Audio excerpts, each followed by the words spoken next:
दुनिया के 7 अजूबों में शामिल है ताजमहल से जुड़े कुछ ऐसे आश्चर्यजनक तथ्य जिनके बारे में लोग आज भी नहीं जानते। यहाँ हम आपको इस खूबसूरत स्मारक से जुड़े कुछ ऐसे ही राज बताने जा रहे हैं जिन्हें जानकर आप हैरान रह जाएंगे। ताजमहल एक खूबसूरत स्मारक है। इसे केवल पर्यटन स्थल के रूप में देखना सही नहीं होगा, बल्कि यह वो इमारत है जो मुगल काल का प्रतिनिधित्व करती है। इतना ही नहीं, ये पति पत्नी के बीच अपार प्रेम का भी प्रतीक है। ताजमहल इतना सुंदर है कि इसे देखते ही लोगों को इससे प्यार हो जाता है। यही वजह है कि हर साल लाखों लोग इस अद्भुत स्मारक को देखने के लिए आगरा पहुंचते हैं। आपने अब तक ताजमहल के बारे में काफ़ी कुछ सुन रखा होगा, लेकिन आज हम आपको इससे जुड़े कुछ ऐसे तथ्य बताएंगे जिनके बारे में आपने अब तक नहीं सुना होगा, ना ही कहीं पढ़ा होगा। यहाँ इसके बनने से पहले से लेकर कुछ विश्व धरोहर घोषित होने और संरक्षण तक की पूरी कहानी बताएंगे। जिस शाहजहां ने अपनी पत्नी मुमताज़ के लिए ताजमहल बनवाया, वह उनकी तीसरी पत्नी थी। 14वें बच्चे को जन्म देने के बाद मुमताज़ महल की मौत हो गई।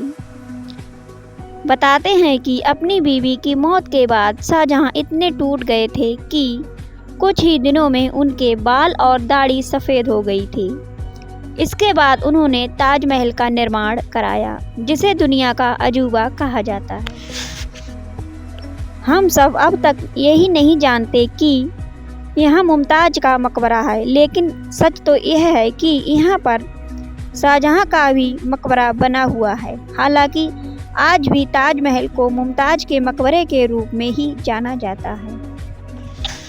उस समय ताजमहल निर्माण की लागत 3.2 करोड़ रुपए आंकी गई थी। आज इस कीमत में 1 कोटी ही बनकर तैयार हो जाती। ताजमहल को देखकर अनुमान लगाया जा सकता है कि इसका निर्माण यूं ही नहीं हुआ। इसके निर्माण के लिए राजमिस्त्री, पत्थर काटने वाले, बढ़ई, चित्रकार, गुंबद बनाने वाले और अन्य कारीगरों को पूरे मुगल साम्राज्य, मध्य एशिया और ईरान से बुलाया गया था। इसके मुख्य वास्तुकार उस्ताद अहमद लाहौरी थे। ऐतिहासिक दस्तावेजों की माने तो ताजमहल को बनाने में 20,000 कारीगर लगे थे। क्या आप जानते हैं कि ताजमहल दिन में कई बार अपना रंग बदलता है? ताजमहल सफ़ेद संगमरमर से बना है, इसीलिए जब इस पर सूरज की रोशनी पड़ती है तब यह पीले रंग का हो जाता है। वहीं शाम होते ही यह नीले रंग का दिखाई देने लगता है।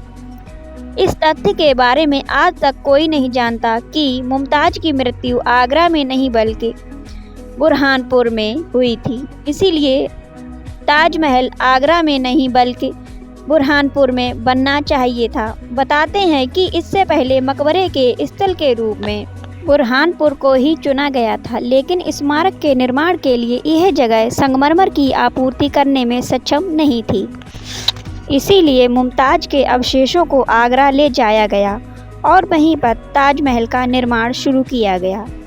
ताजमहल बनने के बाद शाहजहां ने मजदूरों के हाथ काट दिए थे, ऐसा हमें बताया जाता है, लेकिन इतिहासकारों के अनुसार यह कहानी पूरी तरीके से झूठी है। शाहजहां ने कभी मजदूरों के हाथ काटने का आदेश नहीं दिया था।